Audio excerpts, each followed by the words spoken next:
ఓం విఘ్నేశ్వరాయ నమః. శ్రీ వెంకటేశ్వర స్వామి వారి దివ్య చరిత్ర 29వ అధ్యాయం.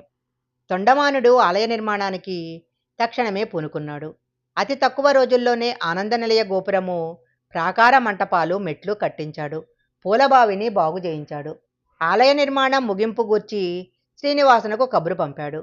వేదాంగ నిష్ణాతులైన బ్రాహ్మణులు శ్రీనివాసుడు ఆలయంలో ప్రవేశించటానికి శుభముహూర్తాన్ని నిర్ణయించారు. ఆ ప్రవేశోత్సవం చూడటానికి సర్వలోకాల నుంచి అందరూ విచ్చేశారు. పద్మావతి శ్రీనివాసులు చక్కగా ముస్తాబై ముహూర్తం సమీపించగానే వివిధ మంగళ వాయిద్యాలు మ్రోగుతుండగా, మునీంద్రులు ఆశీర్వచన శుభవాక్యాలు పలుకుతుండగా, బ్రహ్మాది దేవతలు పుష్పవర్షం కురిపిస్తుండగా జయ జయ నినాదాల మధ్య ఆనంద నిలయంలో ప్రవేశించారు.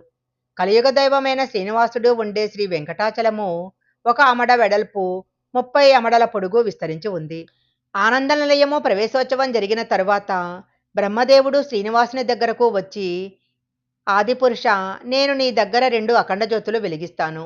లోక కళ్యాణకరంగా ఎప్పుడూ నీ వద్ద వెలుగుతూ ఉండాలి అన్నాడు. నువ్వు కలియుగపు మానవుల కోసము యుగాంతం వరకు ఇక్కడే ఉండి భక్తులకు దర్శన భాగ్యం కలగజేస్తూ ఉండాలి. నేను నీకు ఒక ఉత్సవం చేస్తాను, దానికి మీరు అంగీకరించాలి అని అడిగాడు. అప్పుడు శ్రీ వెంకటేశ్వరుడు దానికి అంగీకరించాడు. బ్రహ్మదేవుడు 2 అఖండ దీపాలు వెలిగించి, ఇవి కలియుగాంతం వరకు వెలుగుతుంటాయని చెప్పాడు. బ్రహ్మోత్సవం ప్రారంభమైంది. పగలు రాత్రి అనక ఏకజాటిగా ఉత్సవం జరుగుతూ ఉంది. ఆశ్వేజ శుక్ల పాడ్యమి మొదటి రోజున అంకురార్పణ జరిగింది. ధ్వజారోహణము, శేషవాహనము, గజవాహనము, సింహవాహనము, ముత్తెంపు పందిరి, కల్పవృక్ష వాహనము, మోహిని అవతారము, గరుడ సేవ, హనుమంత వాహనము, ఇవన్నీ కూడా 9 రోజుల పాటు రకరకాల ఉత్సవాలు జరిగాయి. 10వ రోజున అలంకారాలతో నిండిన పల్లకీ ఉత్సవం జరిగింది. ఆ రోజే స్వామి పుష్కరిణీ తీర్థంలో అవబృధ స్నానం కూడా జరిగింది. వేల కొద్దీ భక్తులు ఈ ఉత్సవాలకు హాజరయ్యారు.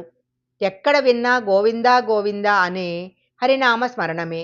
శేషాచలము బ్రహ్మోత్సవ సమయంలో వైకుంఠాన్ని మించిన ప్రకాశవంతంగా ఉంది. భక్తులు శ్రీ వెంకటేశ్వరునికి కానుకలు సమర్పించి తర్వాత వారిళ్లకు వెళ్ళిపోయారు. బ్రహ్మదేవుడు శ్రీనివాసునితో చెప్పి సత్యలోకానికి వెళ్ళిపోయాడు. శ్రీ వెంకటేశ్వర స్వామి వారి చరిత్ర 29వ అధ్యాయం సంపూర్ణం.